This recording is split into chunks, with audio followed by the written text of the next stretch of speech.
Hello guys, welcome back to my channel political science की classes. Myself Sonam Chauhan. So guys, आज की हमारी class का टॉपिक है function and power of president. यानी कि आज हम बात करेंगे भारत के राष्ट्रपति की शक्ति और उनके कार्यों के बारे में कि वो कब कब किस सिचुएशन में कौन सी शक्तियों का वो उपयोग करते हैं और उनकी शक्तियों का, उनके फंक्शन यानी कि उनके जो काम होते हैं उनका क्या क्या क्राइटेरिया है। ये सारी चीज़ें आज हम क्लास में डिस्कस करने वाले हैं।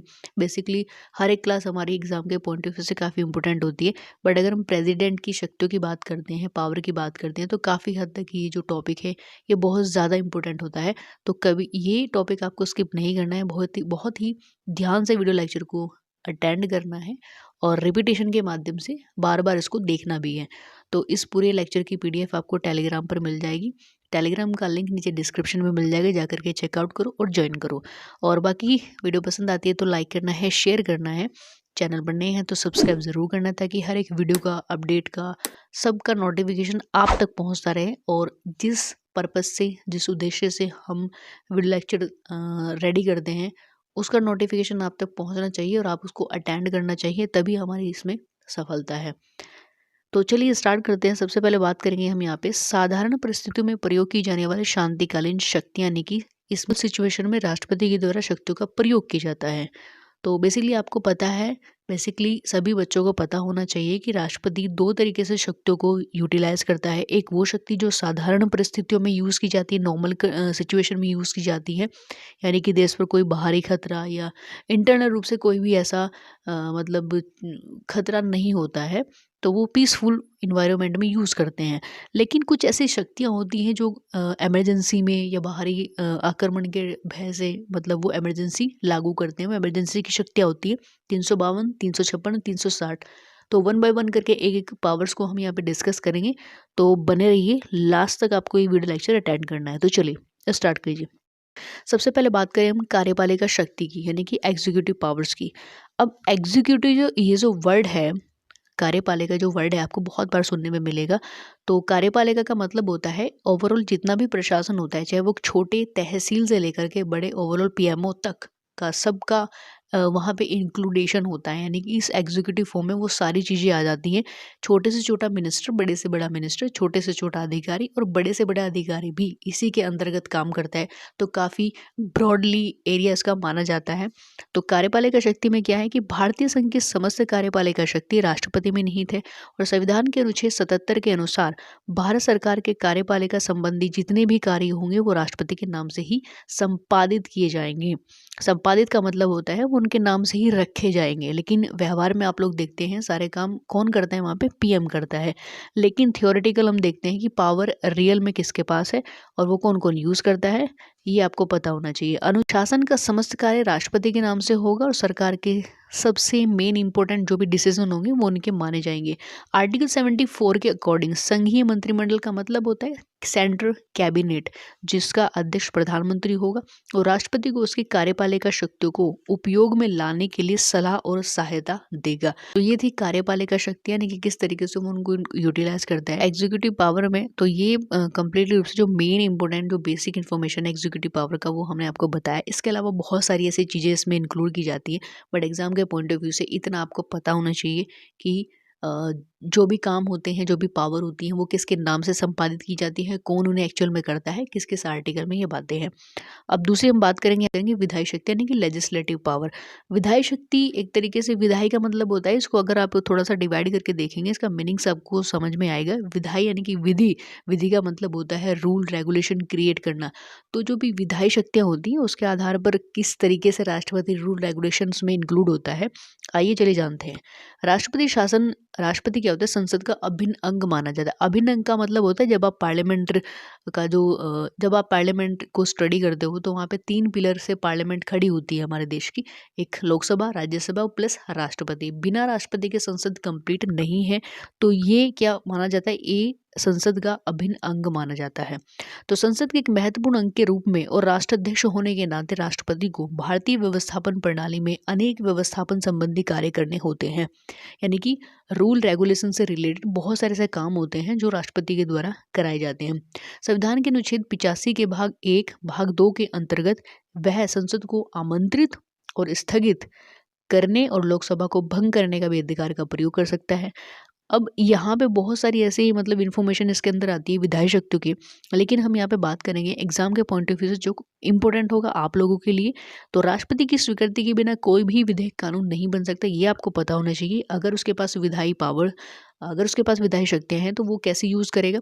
तो राष्ट्रपति की स्वीकृति के बिना कोई भी विधेयक यानी कि जो बिल होता है वो कानून नहीं बन सकता। वो इसलिए कि प्रत्येक विधेयक पर उसके हस्ताक्षर आवश्यक होते हैं और धन विधेयक पर राष्ट्रपति अपनी स्वीकृति देने से इनकार नहीं कर सकता। ये भी आपको पता होना चाहिए कि जो मनी बिल है, फाइनेंशियल बिल है, उन उस पर वो अपने मर्जी से उन बिल को रोक करके नहीं रख सकता है। बाकी बहुत सारे बिल्स हैं जो वीटो पावर का यूज़ कर सकता है, यानी कि उसमें डिले और सस्पेंसिव जो वो वीटो होती है उसको वो यूज़ कर सकता है। बट वहाँ पे मनी बिल की जब बात करते हैं तो राष्ट्रपति अपनी स्वीकृति देने से इनकार वो नहीं कर सकता किसी भी सिचुएशन में। किंतु जो साधारण विधेयक हो, जो नॉर्मल बिल होते हैं, उनके पुनर्विचार के लिए वो संसद के पास उन्हें भेज सकता है। यदि संसद उनको बहुमत से दोबारा उनके पास फिर से भेजती है तो राष्ट्रपति अपनी स्वीकृति देने से इनकार नहीं कर सकता है। यानी कि कोई भी बिल वो लोकसभा से पास होता है, फिर वो राज्यसभा से पास होता है, देन उसके बाद वो राष्ट्रपति के पास जाता है। तो राष्ट्रपति एक बार तो उसे वापस संसद में डिस्कशन के लिए भेज सकता है, लेकिन वो किन्हें, जो नॉर्मल बिल होते हैं, जो साधारण विधेयक होते हैं। धन विधेयक को नहीं वो वापस भेजेगा। धन विधेयक को वो 14 दिन तक रख सकता है, लेकिन बाद में उसकी स्वीकृति देनी ही पड़ेगी। लेकिन साधारण बिल को क्या कर सकता है, वो वापस संसद के लिए डिस्कशन के लिए भेज सकता है कि आप इस पर डिस्कशन करो। लेकिन अगर वो फिर से पास हो जाता है, यानी कि सेकंड टर्म में भी वो पास होकर के राष्ट्रपति के पास पहुंच जाता है, तो राष्ट्रपति वहां पे बाध्य हो जाता है उन पर सिग्नेचर करने के लिए। यानी कि यहाँ पे एक तरीके से ये नहीं देखा जाएगा कि अगर राष्ट्रपति के पास इस तरह की पावर है तो वो उसका मिसयूज़ करेगा, नहीं, वो मिसयूज़ नहीं कर सकता है। काफ़ी सारे बिल्स होते हैं उनमें वो बाध्य हो जाता है। तो अगर पावर है तो उसकी लिमिटेशन भी बनाई हुई है। अब नेक्स्ट हम बात करेंगे वित्तीय शक्तियों के बारे में। तो वित्तीय यानी कि फाइनेंशियल पावर। अब राष्ट्रपति के नाम से ही प्रतिवर्ष बजट वित्त मंत्री द्वारा संसद में पेश किया जाता है और उनकी अनुमति के बिना कोई भी वित्त विधेयक लोकसभा में प्रस्तावित नहीं किया जा सकता। तो राष्ट्रपति ही प्रतिवर्ष नियंत्रण महालेखा परीक्षक यानी कि जो कैग होता है उसकी रिपोर्ट, वित्त आयोग की सिफारिशें आदि संसद के समक्ष रखवाता है और भारत की आकस्मिक निधि यानी कि इमरजेंसी के लिए जो पैसा रखा जाता है उसका पूरा नियंत्रण उनके पास होता है। वह संसद की स्वीकृति के बिना इनमें से अचानक पड़ने वाले खर्चों के लिए कुछ भी धन सरकार को वो दे सकता है। तो ये फाइनेंशियल पावर उनके हाथों में होती है कि अगर राष्ट्रपति को ये लग रहा है कि किसी भी राज्य को आवश्यक धन की अचानक से, मतलब उनको अचानक से ज़रूरत आन पड़ी है किसी भी राज्य को, तो और संसद का वहाँ पे शासन नहीं चल रहा है, तो वो उसकी स्वीकृति के बिना भी वो उन्हें अनुदान दे सकता है। तो वो संसद से पूरक, अतिरिक्त या अपवादभूत जो अनुदान है उनकी मांग कर सकता है। और राष्ट्रपति कुछ राज्यों को केंद्रीय अनुदान दिलाने के लिए आज्ञप्ति जारी कर सकता है। और यह करों से होने वाले जितने भी आय हैं उनका वितरण का निर्धारण भी वही करता है। संघ और राज्य यानी कि सेंटर और स्टेट के बीच जो टैक्स को डिवाइडेशन का जो भी प्रोसेस है वो भी राष्ट्रपति के थ्रू ही कराया जाता है। तो ये थी राष्ट्रपति की financial power. I think so यहाँ तक आपको क्लियर आउट हुआ होगा। कोई यहाँ तक कोई अगर प्रॉब्लम है किसी टॉपिक को लेकर के, कमेंट्स बॉक्स आप ही के लिए है, आप नीचे लिख करके बताना कि कोई ऐसा टॉपिक है जो आपके समझ में नहीं आ रहा है। वैसे तो ये पावर है बहुत ही सिंपल है, आपको पता होना चाहिए एग्जीक्यूटिव फॉर्म किस तरीके से काम करता है, पावर किस तरीके से काम करती है, लेजिस्लेटिव पावर किस तरीके से काम करती है, फाइनेंशियल पावर किस तरीके से वो यूज़ करते हैं उसमें। एंड देन नेक्स्ट हम बात करते हैं यहाँ पे न्यायिक शक्तियाँ। तो राष्ट्रपति सर्वोच्च न्यायालय और उच्च न्यायालय यानी कि जो भी सुप्रीम कोर्ट है, हाई कोर्ट है, उनके न्यायाधीशों की नियुक्ति करते हैं। देखिए राष्ट्रपति जब अपॉइंटमेंट की बात करते हैं, राष्ट्रपति किन किन अपॉइंटमेंट को वो वहाँ पे रखता है, तो यहाँ पे अगर हम सुप्रीम कोर्ट के चीफ ऑफ जस्टिस की बात करें, हाई कोर्ट के चीफ ऑफ जस्टिस की बात करें सर, और जो भी यूपीएससी यूपीपीएससी के जितने भी आयोग के अध्यक्ष और उनके जो भी सदस्य होते हैं उनकी नियुक्ति, और प्रधानमंत्री की यानी कि प्रधानमंत्री की जो कैबिनेट है उनको शपथ दिलाने, और कैग की नियुक्ति, लोक सेवा आयोग की नियुक्ति, निर्वाचन आयुक्त की अध्यक्ष की नियुक्ति, ये सारी चीज़ कंप्लीटली रूप से किसके द्वारा कराई जाती हैं, राष्ट्रपति के द्वारा कराई जाती हैं। सर्वोच्च न्यायालय यानी कि सुप्रीम कोर्ट के अधिकारी और कर्मचारियों की नियुक्ति के संबंध में नियमों का निर्धारण भी राष्ट्रपति के द्वारा ही किया जाता है। संविधान के अनुच्छेद 72 यानी कि आर्टिकल 72 के अनुसार उन्हें क्षमादान का भी अधिकार है। वे दंड को यानी कि जो पनिशमेंट है उसको पूर्ण रूप से क्षमा कर सकते हैं, स्थगित भी कर सकते हैं और दंड में परिवर्तन भी कर सकते हैं। यानी किसी को अगर दंड मिला है, किसी कई साल की सज़ा मिलती है, उस सज़ा को वो कम भी कर सकते हैं, उस टाइम को वो कम भी कर सकते हैं। बट वो किन किन कंडीशन में इनका उपयोग करेंगे, दंड को क्षमादान की जो भी उनको पावर मिला हुआ है, तो वो किस तरीके से कम करेंगे। 3 तरीके से यहाँ पे बताया। पहला कि यदि दंड किसी सैनिक न्यायालय द्वारा दिया गया हो। दूसरा, यदि दंड किसी ऐसे मामले में दिया गया है जो सेंट्रल एग्जीक्यूटिव के क्षेत्राधिकार के अंतर्गत आते हैं, यानी कि केंद्रीय कार्यपालिका के क्षेत्राधिकार के अंतर्गत आते हैं, तो ऐसे में वो डिसीजन दे सकते हैं। और तीसरा है कि यदि अपराधी को मृत्यु दंड दिया गया हो, तो इसमें भी काफ़ी सारी इन्वेस्टिगेशंस होने के बाद में, जांच होने के बाद में ही वो अपने इस प्रिविलेज को यूटिलाइज करते हैं। तो वो इस अपने प्रिविलेज को यूटिलाइज करते हैं। तो ऐसा तो नहीं है कि उन्हें क्षमादान का अधिकार है तो वो जब चाहा जिस अपनी मर्जी से किसी को भी क्षमा दे दी, और जिसको फांसी लगने वाली है उसको भी क्षमा दे दी और उसको फांसी उसकी टल गई, यानी कि वो वहाँ से बच गया। तो ऐसे सिचुएशंस में वो बहुत ज़्यादा मतलब अपनी पावर को यूज़ करते हुए बहुत ध्यान रखना पड़ता है कि फाइनली वो इस तरीके से अपनी जुडिशियल पावर का यूज़ करते हैं। और क्षमादान का जो भी मतलब उनको पावर है, प्रिविलेज है, स्पेशली किसी व्यक्ति को ऐसी क्षमादान की प्रिविलेज नहीं है, बट वहाँ पे राष्ट्रपति को है। तो राष्ट्रपति बहुत ही इन्वेस्टिगेट करने के बाद में, जांच के बाद में इस समाधान का वो जो भी उनकी शक्तियां हैं, जो न्यायिक शक्तियां हैं, उनका वो उपयोग करते हैं। अब नेक्स्ट हम बात करते हैं यहाँ पे सैनिक शक्तियों के बारे में। सैनिक शक्तियाँ डेफिनेटली सबसे ज़्यादा किनके पास होती हैं, राष्ट्रपति के पास होती हैं, क्योंकि वो तीनों ही सेनाओं का क्या होता है, सेना नायक होता है, सेनापति होता है।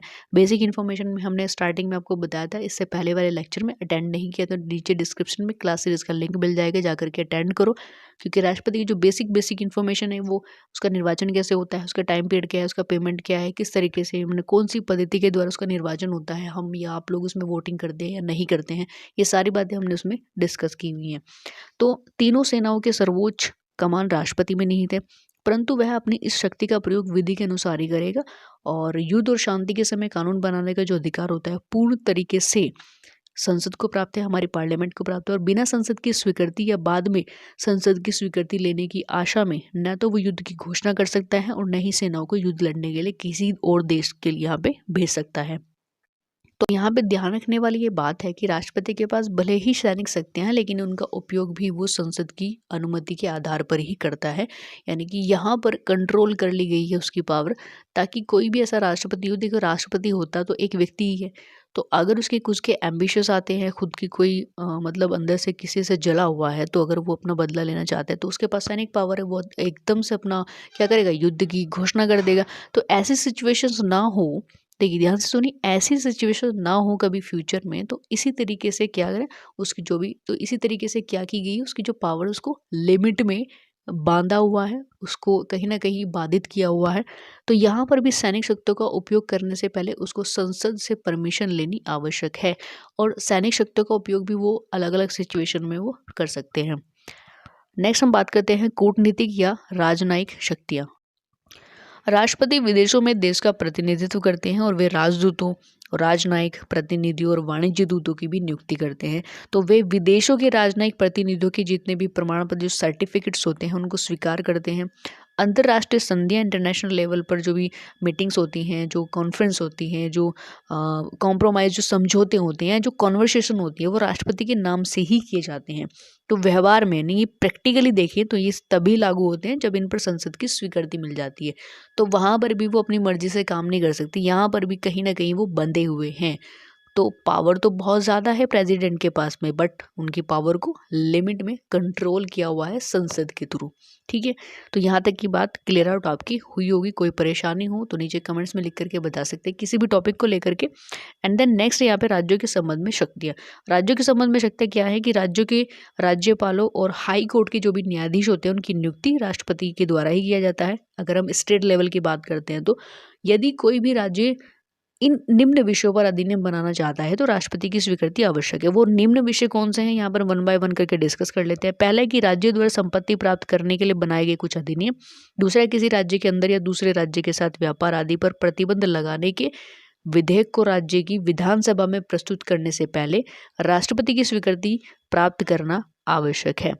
यानी कि अगर किसी भी राज्य के अंदर या दूसरे राज्य के साथ ट्रेड को लेकर के प्रोहिबिशन लगाने वाले जो बिल होते हैं, यानी कि उसको उसका ट्रेड आना जाना, उसका जो भी इम्पोर्ट एक्सपोर्ट है किसी भी राज्य के थ्रू, उसको अगर बंद करना है, ऐसे इस तरह के जो बिल होते हैं राज्य की लेजिस्लेटिव असेंबली है उसमें प्रस्तुत करने से पहले वो सबसे पहले किससे पूछे जाएंगे?